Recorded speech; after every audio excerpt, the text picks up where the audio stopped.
শক্তি হওয়ার পর ভাই আমি 7 দিন পর্যন্ত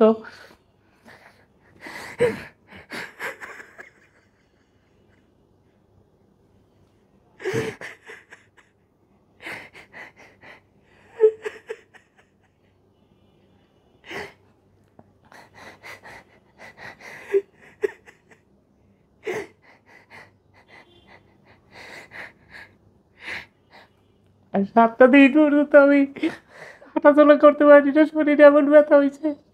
বিয়া তো কেউ বিয়ের কথা বলে না, আমার বয়স 37 বছর হয়ে গেছে, কেউ বিয়ের কথা বলে না। মানুষে বলে, লজ্জাও লাগে যে বিয়ে করস না, জীবনে টাকা দিয়ে কি করবি। তো আমি চিন্তা করি যে বিয়ে আমি করবো, আমার ভাইদেরকে দাঁড়ানো করা লাগবে। কখনো কখনো জীবনের শেষ পর্যায়ে এসেও মনে হয় জীবন বোধহয় এখন শুরু হলো মাত্র। প্রতিটা দিন, প্রতিটা মোমেন্ট এমন করে দেখাবে আপনাকে জীবন তার লীলা খেলা মুশকিল হয়ে যায় মাঝে। আমরা ছোট্ট একটা প্ল্যাটফর্ম, আমরা চেষ্টা করছি আমাদের নিজেদের মতো করে সব কিছু তুলে ধরার জন্য। আপনার সহযোগিতা দরকার, সাবস্ক্রাইব করবেন পারলে। Thank you. কি নাম আপনার? শামসুল হক তালুকদার। বলছিলেন যে ছোটবেলায় মা আপনাকে রেখে গেছিল আপনার বোনের কাছে।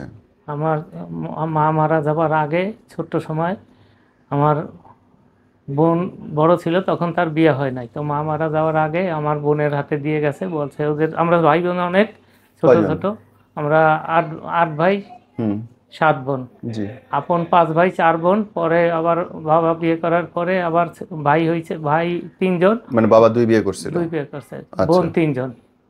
মানে আপনারা দেখছেন যে আপনার বাবা আরেকটা বিয়ে করছে? আমি তখন স্কুলে যাওয়া দেইনি। আপনি কি সেকেন্ড পক্ষে না প্রথম পক্ষের? প্রথম পক্ষের। ওকে, আপনার মা কি মরে গেছিল? হ্যাঁ, মারা গেছে। আচ্ছা, তারপরে বাবা আবার বিয়ে করছে? জি। বিয়ে করে ওই পক্ষে কয় বাচ্চা নিছে? 3 ছেলে 3 মেয়ে। ওকে, যখন বাচ্চা নিছে ওই ঘরে বিয়ে করছে, তারপরে কি আপনাদের আদর কমে গেছে না আদর বাড়ছিল? আদর তো ওই সময় তো স্বাভাবিক, একটু কমে বা কি, ওই তেমন একটা ভালো বুঝতাম না। আস্তে আস্তে বড় হই, তখন বুঝতে অনুভব করতেছি যে ঘটনাগুলি কি। তখন আমার মা যখন মারা যায়, তখন আমার একটা কথা মনে আছে যে আমাদের এই কাছারি ঘরের উঠান বলে বরিশালের ভাষায়, সামনে একটা কলা গাছ ছিল, সাগর কলা, আর একটা খোপ ছিল, এটার মধ্যে 2টা ফার্মের হাঁস ছিল, ব্লু রঙের ডিম দিত, ওইগুলি আমার মনে আছে। আর একটা বোম্বাই মরিচ গাছ ছিল, মরিচ গাছটা একদম মনে হয় 150 থেকে 200-300 মরিচ এইরকম ধরছে। তো আমার মা যেদিন মারা গেছে, ওই আস্তে আস্তে গাছ ধরতেছে, আর ফার্মের হাঁস 2টা মারা গেছে। মারা যাওয়ার পরে মানুষে বলা বলি করতেছে এগুলি তো ক্ষতি করলে হয়। এখন ও নিয়ে আর চিন্তা করি না, ওগুলি আমি ভুলে গেছি। সবচেয়ে হয়েছে আস্তে আস্তে যখন বড় হইতেছি, পড়ালেখা করতেছি, আমাদের আর্থিক অবস্থা অনেক ভালো ছিল, ব্যবসা বাণিজ্য বাবার ছিল অনেক, একটা ইম্পোর্ট লাইসেন্স ছিল, ওই বিদেশি মাল আসতো, র ম্যাটেরিয়ালস। তো আস্তে আস্তে আস্তে আস্তে দেখি অবনতির দিকে, কোনোভাবেই কোনো কিছু হইতেছে না, সংসারে আস্তে আস্তে টানাটানি লাগতেছে। তখন যখন বড় হইতেছি, এরকম অবনতির পথে, উন্নতির কোনো আশা নাই।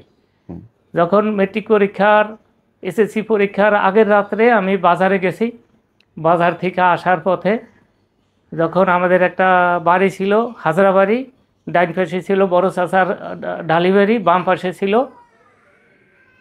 সাইজা চাচার দত্তের বাড়ি, 3 বাড়ির মাঝখানে আসছি। এখন আমি দেখতেছি কি লম্বা শাড়ি, সাদা শাড়ি পরা, সাদা শাড়ি, লাল পায়ের আসতেছে। তাকে আস্তে আস্তে পিছনে যাইতেছি, পিছনে যাইতে যাইতে আমি আমার বন্ধুকে ডাকতেছি, সেলিম ওদের বাড়ি ওই পাশের বাড়ি ছিল। তো ওর মা আর ওর বোন আর ওর দাদি 3 জনে বাইর হইয়া আমাকে ধরছে, ধরার সাথে সাথে আমি অজ্ঞান হয়ে গেছি। তো ঘরের মধ্যে ধরে নিয়েছে, ধরে নেওয়ার পরে তারপরে বাড়িতে গেছি। আমি আর কোনো কারো কাছে বলি নাই এই কথা। কি বলেন নাই? এই যে আমি এরকম দেখছি, এইসব কোনোদিন বলি। এই যে শাড়ি পরা এগুলি কারো কাছে এটা বলার কি আছে? আপনি তো শাড়ি পরা মানুষ একটা দেখতেই পারেন না, 10 হাত লম্বা দেখছি তো। আচ্ছা। আর ভয়তে একদম লাগে ফুলে গেছি এরকম। তো মানে ভয় পাইছিলেন তখন? খুব ভয় হয়েছি। ভয় হওয়ার পরে পরের দিন পরীক্ষা দিতে গেছি, অঙ্ক পরীক্ষার দিন। আস্তে 1-2টা প্রশ্নের উত্তর দেওয়ার পরে হঠাৎ মাথার মধ্যে চক্কর লাগিয়ে আমি কেমন হয়ে গেছি, আমার কিচ্ছু মনে নাই, লাগে জীবনে কোনো পড়াশোনাই করি নাই এরকম। তো যেভাবে পরীক্ষা দিয়া অল্পের জন্য ভালো রেজাল্ট করতে পারি নাই। পাস করছিলেন না ফেল করছিলেন? সেকেন্ড ডিভিশন পাইছিলাম, 597 নাম্বার হয়েছিলাম। আহারে, 5 গ্রেড লাগছে, 5-15-75 মাইনাস হয়েছে, এরপরে রেজাল্টটা হিসাব হয়েছে। ওই সময়ের হিসাব তো জানেন, 80 সালে। জি। তারপরে এরকম করতে করতে আস্তে আস্তে দেখি এত অবনতি যে স্কুলের বেতনও দিতে পারতেছি না, আর ঠিকমতো খাবার দাবারও চলে না, এরকম পর্যায়ে চলে যাইতেছি। তা আমার বড় ভাই, আমার বাবা, মেজো ভাই, আমাদের টর্কি বন্দরে ব্যবসা ছিল। তখন এই অবনতির দিকে জমি, অনেক জমি জমা ছিল, বেচে আর খায়, বেচে আর খায়, বেচলে 50,000 টাকা বেচলে 2 মাস পরে নাই, কোনো উন্নতি নাই। তখন আস্তে আস্তে আমি মনের মধ্যে একটা করলাম যে আমি বিদেশে যাব, বিদেশে যাইয়ে দেখি সংসারে হালটা ফিরাইতে পারি কিনা। তো 2 বোন, বড় বোন তখন বরিশালে তার বাড়ি আছে, আর মেজো বোনের বিয়ে হওয়ার পরে ঢাকায় থাকে। তাই 2 বোনের সহযোগিতায় বিদেশে গেলাম। বিদেশে যাওয়ার পরে 3 বছর চাকরি করছি, বেতন ভাই মাত্র 450 রিয়াল। এদিয়া কি হয় বলেন? তো খাইয়া না খাইয়া যেভাবে হোক কোনো পার্ট টাইম করতে পারিনি, ওই সময় বুঝতামও না, ভাষাও বুঝতাম না। আস্তে আস্তে 3 বছর পার করলাম এইভাবে। পরে আমার মেজো বোনের নামে আমি, আমার বড় দুলাভাই ছিল সৌদিতে, সে একজন বড় ইঞ্জিনিয়ার ছিল, তো তার মাধ্যমে টাকা পাঠাইলাম। 41,000 টাকা দিছে 1 বছরে। তখন আমি চিন্তা করি যে এইভাবে তো জীবন চললে কিছুই করতে পারবো না, সেই তো দেশেই ভালো ছিল। তখন দেশে আসলাম। দেশে আইসা যখন ছুটিতে আইসা 3 বছর পরে আসার পরে আবার চলে গেলাম। চলে যাওয়ার পরে পরের বারে আবার আসলাম 2 বছর পরে। আইসা গাজীপুরে একটা জমি কিনলাম মাত্র 63,000 টাকায়, 1.5 বিঘা, 47 শতাংশ। এই জমিটা আমার 1 বোন 3 ভাইয়ের নামে করছি। আমার মনে কখনো ছিল না যে ভাই বোন একসাথে থাকবো, একসাথে চলবো, সবাই মিলে চেষ্টা করতেছি কিভাবে ভালো হওয়া যায়। আমার ছোট ভাই নাম, ও বলে কি যে ভাই আমি ইটালি যাবো, আমার সাথে ফারুকের ভাই ইটালি থাকে, ও নিয়ে যাইবে বলছে। আমার কাছে বলছে কত টাকা লাগবে, বলে 1.5 লক্ষ টাকা লাগবে। আমি বললাম তুই অপেক্ষা কর, আমি যাই গিয়ে পাঠাই দেবো। তো যাওয়ার পরে 1.5 লক্ষ টাকা আমার বোনের কাছে পাঠাইছি। বোনের কাছে পাঠানোর পরে ওই টাকা দিছে এলিফ্যান্ট রোডে জুতার দোকান ফারুকের ভাইয়ের। তো ইটালি নেয় না। যখন 1 বছর হয়ে যায় তখন আমার বোনে টেলিফোন করছে যে ওরে নিয়ে যাও, কিন্তু ওই বস্তির পোলাভানের সাথে মিশতে খারাপ হয়ে যাইবে, তাড়াতাড়ি। আমি একটা ভিসা দিয়ে ওরে নিয়ে গেলাম। এর আগে আমার ইমিডিয়েটলি বড় যে ভাই সুলেমান, আমার বোন একদিন টেলিফোন করছে সুলেমান সৌদি আরব চলে গেছে, টাকা ধার করে পাঠাইছি, তুই ওর সাথে দেখা কর আর টাকা পাঠা। তখন আমি টাকা পাঠাই দিছি। টাকা পাঠানোর পরে ওই ভাই ও গেছে এসি মেকানিকের কাজে গেছে, কিন্তু এসি মেকানিক কি ওই বোনের কাছ থেকে টাকা নিত আর বলতো যে আমি এসি মেকানিকের কাজ শিখবো।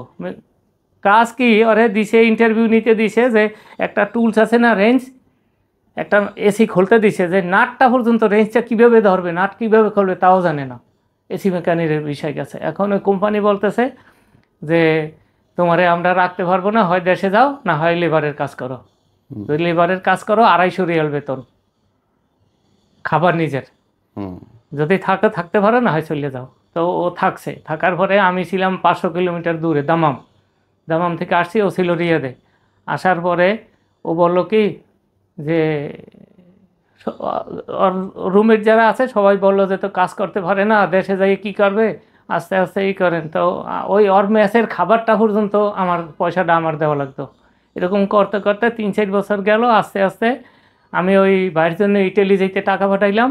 পাঠানোর পরে ওই ভাই বলে কি যে আমার একটা ফ্রি ভিসা কিনে দে, ফ্রি ভিসা নিয়ে আমি দেশে যাব, দেশে যাই আবার আইসা একটা কাজকর্ম করব। তো দেশে পাঠাইছি। দেশে আইসা ওই ইটালি যাওয়ার টাকা দিয়ে কারণ বাজার একটা দোকান কিনছে। জিজ্ঞাসা করছি কত লাগছে, বলছে যে 1,20,000। ওরে 7,500 রিয়ালটা ভিসা কিনে দিছি, আর নগদ দিছি 5,000 রিয়াল, যে এই নিয়ে যাই আবার আয়। তো আবার গেছে, যাইয়া ওই একই অবস্থা, কোনো কাজকর্ম করতে পারে না, সারাদিন গল্প আর রাজনীতি করে, কার ক্ষতি করবে, কার কীভাবে কে কীভাবে চলে। তখন আমার যে ছোটো ভাইটি নিয়ে গেছি, ওর বিষয়েও লাগছে 7,500 রিয়াল, ওরেও প্রায় কমপক্ষে 3-4 হাজার রিয়াল দেওয়া হয়েছে যাওয়ার জন্যে, সব মিলাইয়া 1,10-15,000 টাকা। তখন ওই ছোটো ভাইটার চাকরি হয়েছে, চাকরি হওয়ার পরে 8 মাস চাকরি করছে, 8 মাস চাকরি করছে মাত্র 800 রিয়াল বেতনে। এই সালটা হইল 92 সাল। এর মধ্যে আমার বাবা মারা গেছে।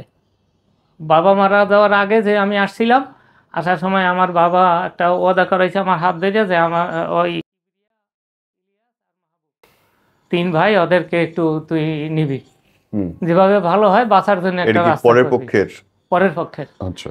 তো ওয়াদা করে গেছি, যাওয়ার পরে ওই 2 ভাই মিলা 6 মাস চাকরি 8 মাস চাকরি করার পরে বলল কি যে দেখ চাকরি চলে গেছে। তখন আমি খুব কঠিন কাজ করছি, যাওয়ার পরে বলল যে টাকা দে একটা। এই সালটা হইল 92, সম্ভবত 93 সাল। বলল যে একটা দোকান দেখছি ফিলিপাইন এই মার্কেট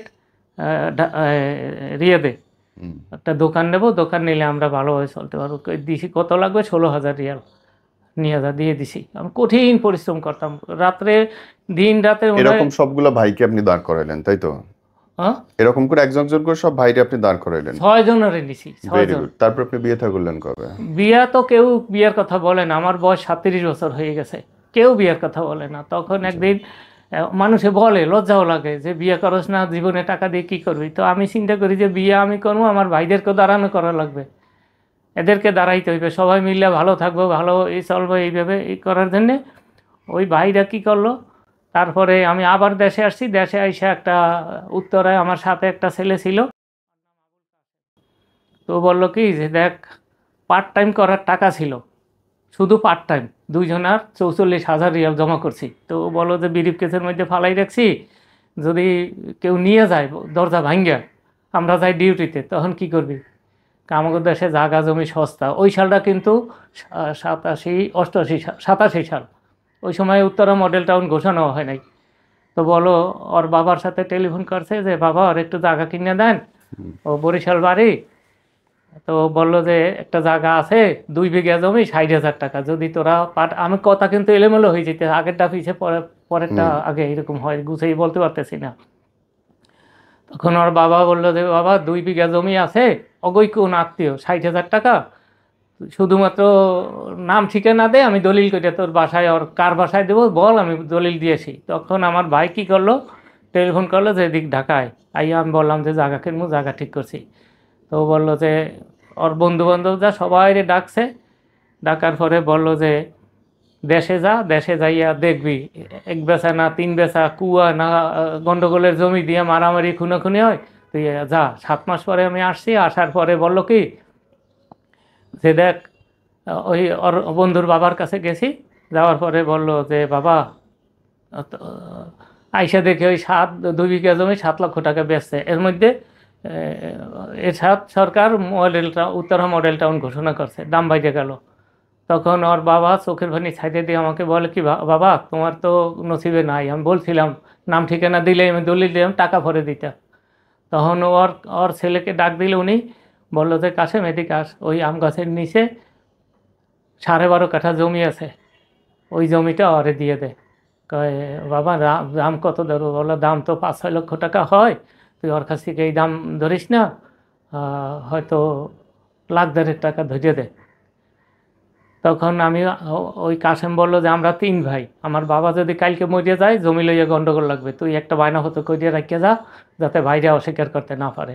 তা আমার নামে একটা বায়নাপত্র করিয়া 30,000 টাকা অ্যাডভান্স দিয়া আমি চলে গেছি। চলে যাওয়ার পরে আমার আর একটা ছোটো বোনের জামাই আছে, এরে দিয়ে আমার ওই 2 ভাই এই জমিটা দলিল করাইলো। আমার বরিশালে যে বড় বোন তারে দিল একটা প্লট, আর আমার মেজো বোনরে দিল একটা প্লট, আর ছোটো ভাইয়ের নামে করলো একটা প্লট। 3টা প্লট ভাগ করছে। আপনি? আমারে দেয় নাই। টাকা সব আমার, আর টাকা দিছি আমি 3 বছর পরে। ওই ছেলে বললো কি যে তুই বন্ধু হিসাবে হোক, ভাই হিসাবে হোক, আমার তো দেশে কোনো কাজকর্ম নাই, তুই আমার একটু নে। আমি কি সত্যি যাবি, আসবি? বলে হ। ওয়েট, আপনি টাকা দিয়ে কিনলেন, আপনার নামে কিনলেন না, কিনলেন 3 ভাই বোনের নামে? আমার নামে বায়নাপত্র করে রেখে গেছি, কিন্তু আমার ওই আমার ভাই ছিল চালাক, আর আমার বোন ভগ্নিপতি এরা ছিল সিটার।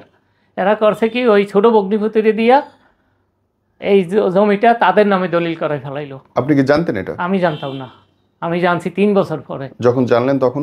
আর ও বন্ধুর কাছে আমি বেশি টেলিফোন করতাম না, যখন ওরে নিয়েছি নেওয়ার পরে জানছি যে জমিটা তাদের নামে দলিল হয়ে তখন গেছে। আপনি কি করছেন? কি করার কিছু নেই, আমি তো মনে হারামি বুদ্ধি ছিল না, আমি মনে করছি ভাই ভাই একসাথে গেলে, তখন বোনের কাছে বললাম, বললো ঠিক আছে সব ভাই একসাথে হবেই, দেশে আসলে পরে বসে একটা মীমাংসা হবে। কি মীমাংসা হবে? আমার জমি তোমরা নিলা।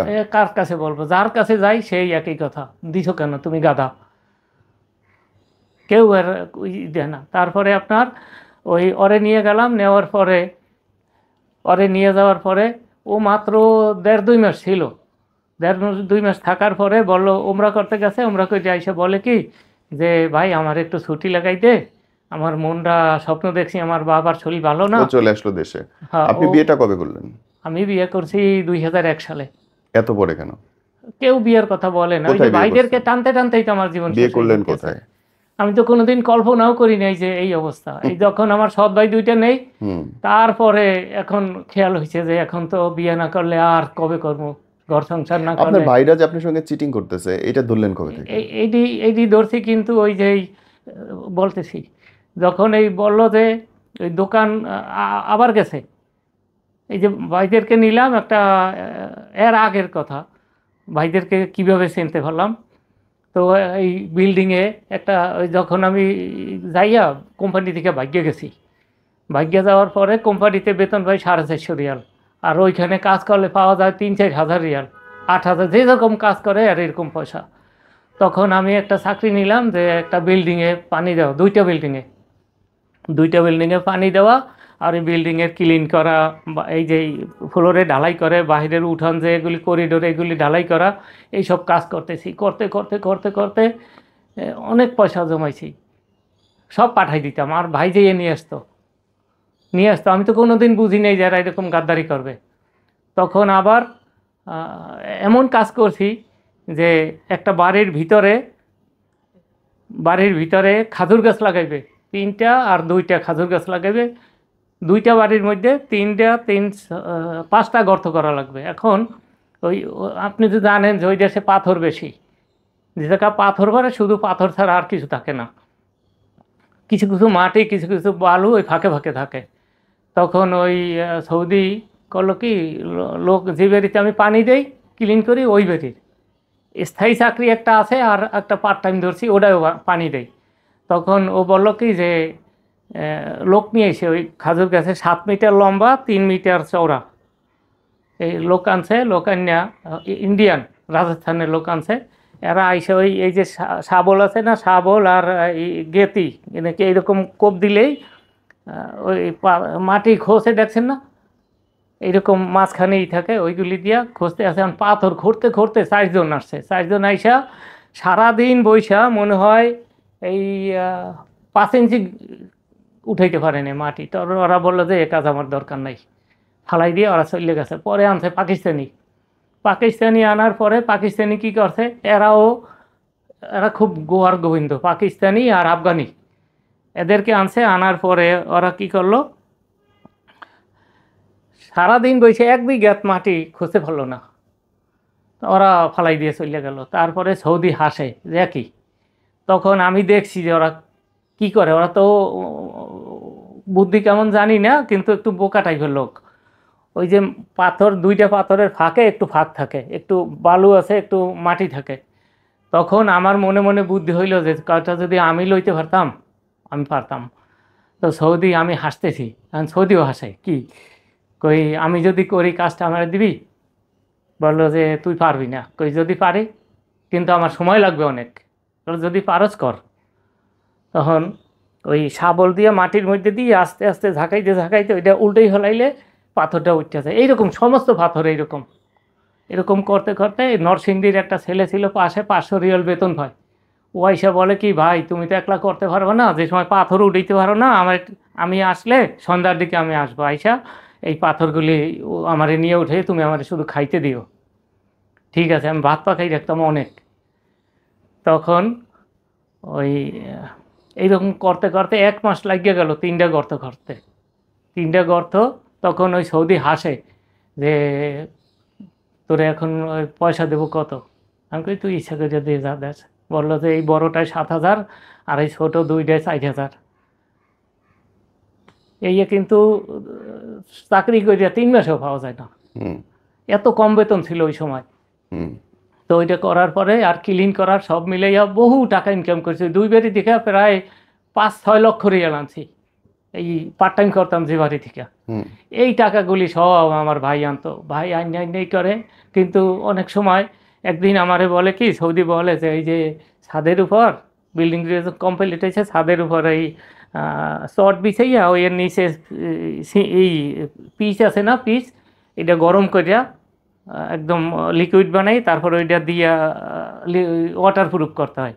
তা সৌদি আমি কিন্তু জীবনে করি নাই। সৌদি বলো 2-3টা ইয়েমেনিরা করে, দেখ এই দেখকে যদি পারো সেই 2টা বাড়ি করবি। তো এইরকম করতে করতে করলাম। একদিন আমার ভাই আমারে বলে কি যে তুই তো একলাই কাম পারবি না, আমারে খবর দিস, আমি আইসা সাথে করবো। তো 16টা ড্রাম, এই যে তেলের ড্রাম আছে না, 16টা ড্রাম আগুন জ্বালাই দিছি ফজরের আগে। 4টার সময় উঠে আগুন জ্বালাই দিছি। তখন আর আমার ভাই গেছে, যাইয়া আরও 2টা লোক লইয়া এগুলো লইয়া করছি। করার পরে এই যে পিচের যে গ্যাসটা জ্বললে পেটটা মনে হয় এরকম ফুললে গেছে। আর যখন এই ঢেউ কোঠে তখন এই বাইরে পিচের গন্ধ, এরকম করে ওইটা করছি। পরের বারে যখন ফ্লোর ঢালাই করবো তখন আমার ভাই কী করলো, বললো যে আমি খবর দিছি যে আইসা যাইয়া, আমি যাইয়া বললেছি যে তুই না আসলে কিন্তু আমি পারবো না। 108 বস্তা সিমেন্ট ইয়া 1 মাস বৈশা সমান করিয়া সব কিছু রেডি করিয়া আমারে বললো যে তুই পানি ঢালিয়া রাখিস, পানি ঢাললে আমি আইসা একসাথে 2 ভাই একসাথে করবো। আর 2টা লোক লইছি, কিন্তু ওই লোক 2টা আসে নাই। আর আমার ভাই যাবার কথা বললে এখন দেখতেছি সিমেন্ট গোলাইয়ে ওই মধ্যে পানি দিছি। 108 বস্তা সিমেন্ট, বালু, পাথর এইগুলি যদি নষ্ট হয়, সৌদি তো আমার ফিরেই মাইতে ফেলাইবে। কী করি? রাত্র সকাল 4টার সময় ওইটা লাগছি কাজে। ভাই তো আসে না, ভাই তো আসে না, করতে করতে করতে করতে ভাই এমন ক্লান্ত হয়ে গেছি যে যদি না করতে পারি এই নষ্ট হইলে সৌদি ফিরেই মাইরে ফেলাইবে। তো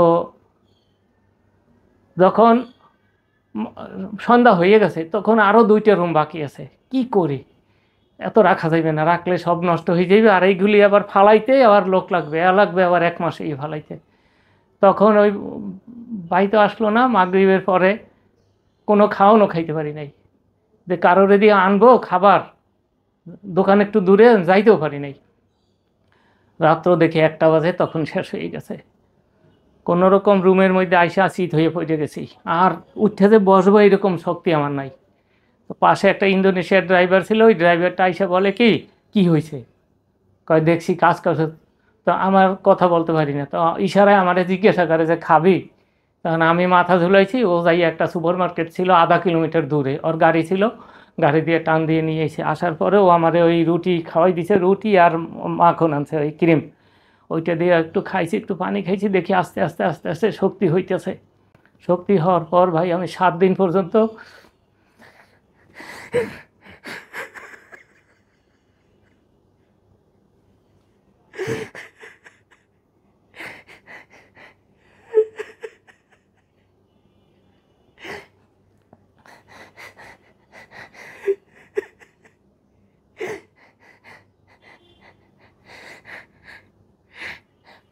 আর 7টা দিন পর্যন্ত আমি হাঁটাচলা করতে পারি না, শরীরে এমন ব্যথা হয়েছে।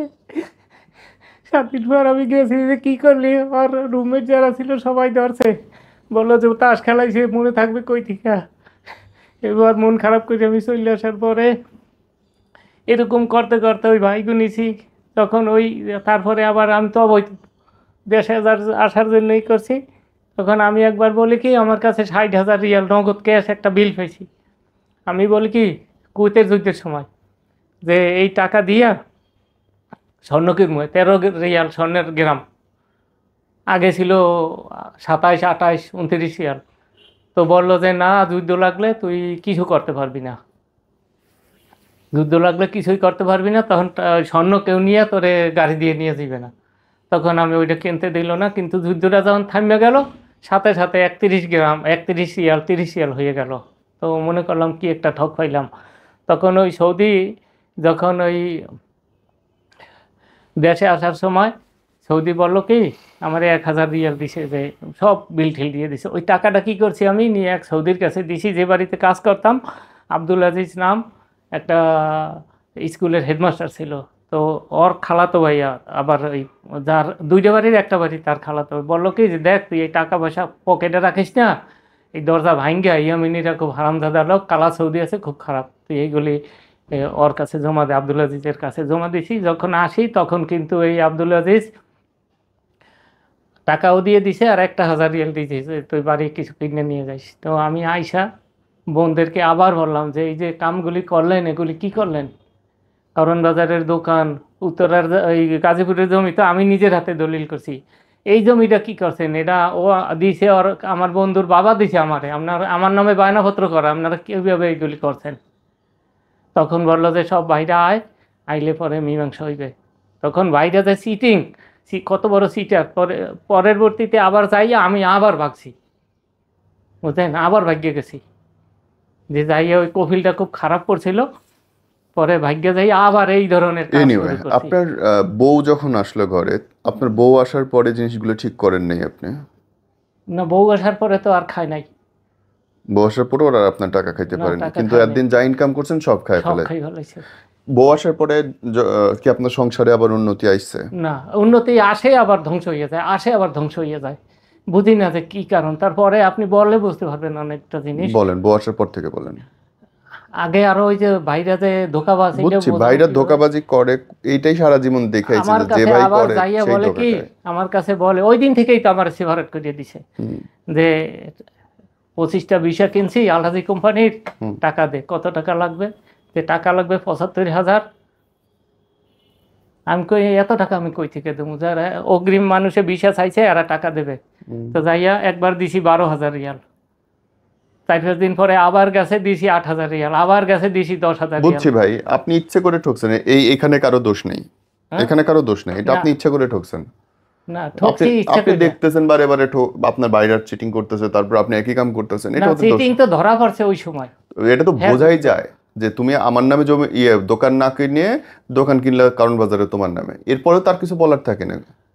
তারপরে তো আমার মনের মধ্যে ছিল যে ভাইটা একসাথে মনের মধ্যে হইলে- আমি পানির মধ্যে ডুব দিয়ে মনে করলাম যে আমার নিঃশ্বাস নেব, তাহলে তো হবে না। না, তো আপনি গাদামি করছেন, আপনি ইচ্ছে করে গাদামি করছেন, ফাইন। জি।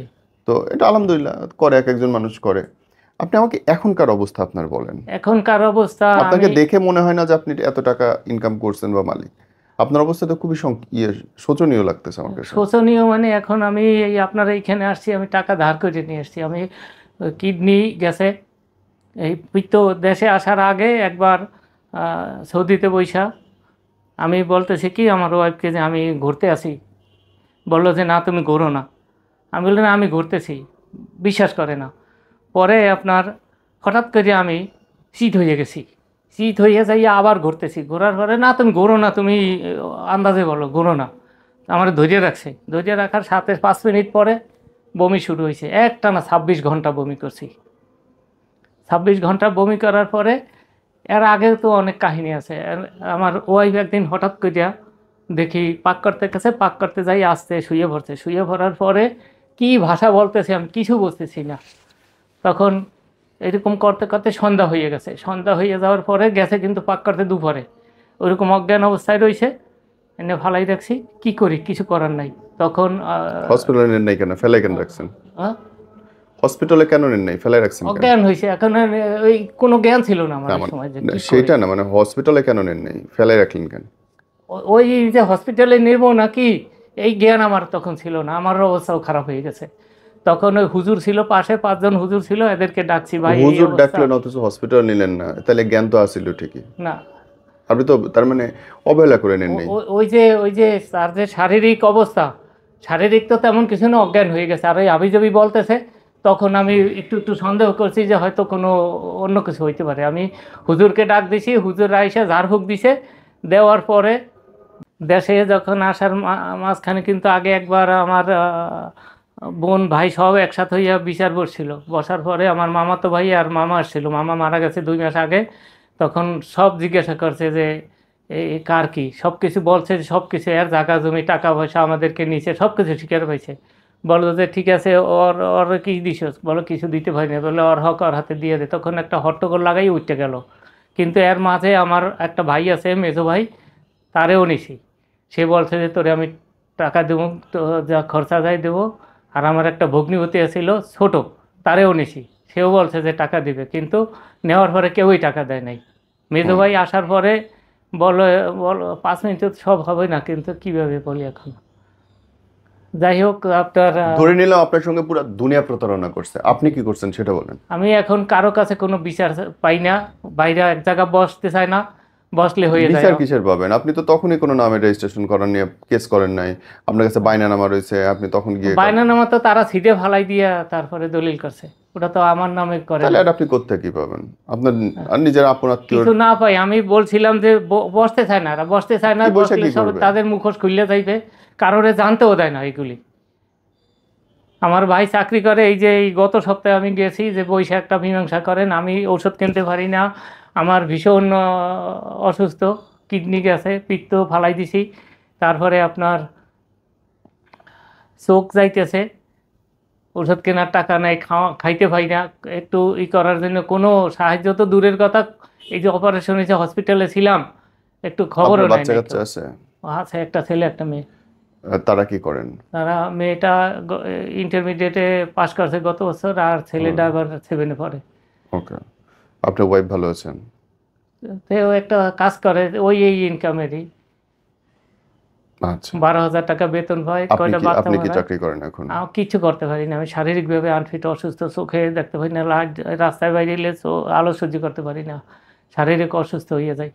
আচ্ছা, এই নিজের বাবার যে সম্পত্তি ছিল তার ওইটা চাইতে গেছিলাম, ওইটা বাড়িতে গেছি, আর গত বছর আমার বাড়িতে গেছি, তখন আমার বড় ভাই বললো যে তুমি আর এবারই কোনো দিন আসবে না। কেন? এবারই তোমার কোনো অধিকার নাই, তুমি সব বেঁচে কিনে খাইয়ে গেছো। একদম মিথ্যা কথা। তো 1 বছর পরে আমার ওই বড় ভাইয়ের ছেলেটা সৌদি থাকতো, ওর ডেড বডি আসছে পর আমার ওয়াইফ সে কোনো দিন আমাদের বাড়ি যায় নাই, কেউ চেনেও না। তো গেছে, তার কথায় গেছি যে তুমি মরলে তোমার কেউ মাটি দিতে আসবে না তুমি যদি না যাও। তো জানা যায় গেছি।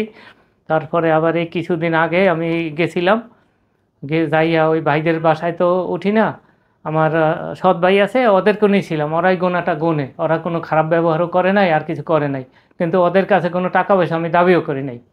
অনেক টাকা খরচ গেছে, কিন্তু আমি কোনো সময় দাবি করিনি। আপন ভাই যদি আপনার জন্য না করে, সৎ ভাইয়ের সাথে আপনি কি ধরবেন? আর কি করবো ভাই, বেইমানি করলে আপনার আপন ভাই ধরবেন আপনি সৎ? এখন আমার মেজো ভাই আছে এই বরিশাল, গেছিলাম গত সপ্তাহে, বললো কি যে তাড়াতাড়ি আমার দোকান থেকে ভাগাই নিতে চায়, তাড়াতাড়ি জানতে না পারে, কারণ বিচারে বসলে 5 জন মানুষ বসলে সত্য ঘটনা যদি জানে 2 বছরের ছেলেও বিচার করতে পারে, এটার করে দিতে পারে, কিন্তু কিন্তু এরা আপনার তো কেউ কোনো জানতে কিছু দেয় না। প্রমাণ নাই, আপনি যে দাবি করবেন মুখের কথায় না, বা তারা তো তাদের স্বীকার হয়, তারা তো অস্বীকার যায় না যে এইটা ওর নেই, টাকা নেই নেই খাই নেই, এটা তো অস্বীকার যায় না।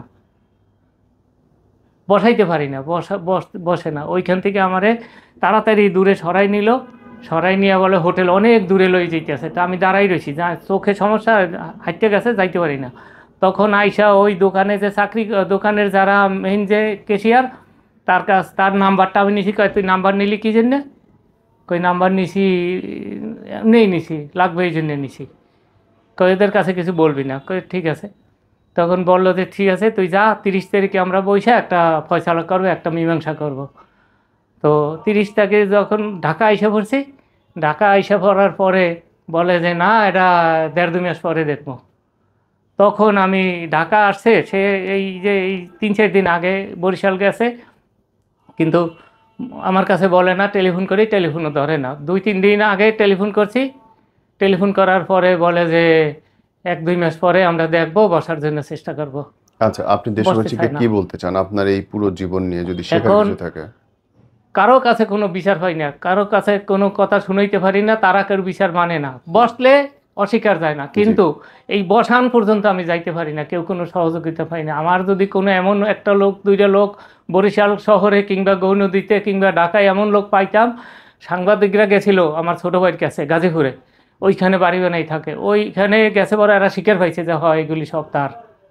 তখন বললো যে আপনাদের মতো অমানুষ পৃথিবীতে নাই। বললো যে এই যে না খাইয়ে মরতে আছে, ঔষধ কিনতে পারে না, অসুস্থতা, কোনো দিন কোনো খবর লইছেন? হসপিটালে ছিল যে না। কোনো উত্তর দিতে পারেন না। তখন ভাই বলল যে ঠিক আছে, ওনাকে কি 1-2 লক্ষ টাকা দিলে উনি চলতে পারবে? তা আমার এত টাকার জায়গা সম্পত্তি, নগদ টাকা ওদেরকে নিয়েছি, কোনো কিছুই ফেরত দেয় নাই। তাইলে আমি এই জন্য না খাইয়ে মরে যাওয়া তো ভালো। আর যদি তারা বৈশা, যদি কেউ এমন কেউ থাকেন, যদি আইসে একটু বলেন যে বৈশার কথাগুলো শোনেন, শোনার পরে তো যে কোনো কেউ এটা 2 বছরের ছেলেও একটা বিচারের মীমাংসা করে দিতে আপনি পারবে। কি আপনার মোবাইল নম্বর বলতে চান এখানে? আমার তো মোবাইল নাম্বারটা মুখস্থ নাই, একটু বাইর করে দেন। আমি পারি না এটা। মোবাইল নাম্বারটা তো আমার মানে আপনি কি চান এটা প্রকাশ হ্যাঁ, করতে? আপনার মোবাইল নম্বর প্রকাশ করতে চান? জি। আচ্ছা, আমার ম্যানেজারে বলে দেন, সে করে দেবে। এনিওয়ে, আপনার জীবন থেকে যদি কেউ শেখে, কি শিখতে পারে বলেন তো ভাই? এইরকম বিশ্বাস কোনো ভাই বোনকে জানি কেউ না করে, এরকম বিশ্বাসঘাতকতা করে এরকম পৃথিবীতে নাই। তবে এর একটা মূল কারণ আমার চাচা, সে মারা গেছে, তার ছেলে তার নাতি এখন এগুলি করতেছে, এগুলি ভালো না। কুফরি যে করে অনেক প্রমাণ পাইছি। কুফরির প্রসঙ্গটা আমি সামনে আর একদিন যদি সুযোগ পাই বলবো, কিন্তু আজকে কুফরির কথা বললাম না। হাতে নাতে বহুত প্রমাণ পাইছি আমি আমি। এগুলো বিশ্বাস করি না, এগুলো আমার কাছে ভণ্ডামি লাগে। তাই এনিওয়ে, ঠিক আছে, আল্লাহ আপনার ভালো করুক, আপনি ভালো থাকেন, আসসালামু আলাইকুম। কেউ যদি পারেন একটু বসার জন্য ব্যবস্থাটা করাইতে পারলে একটু শোন তো, যদি ঠিক কেউ আছে। এরকম একটা লোক খুঁজেছিলাম, যদি কেউ একটু উপকার করতো, এইটুকুই।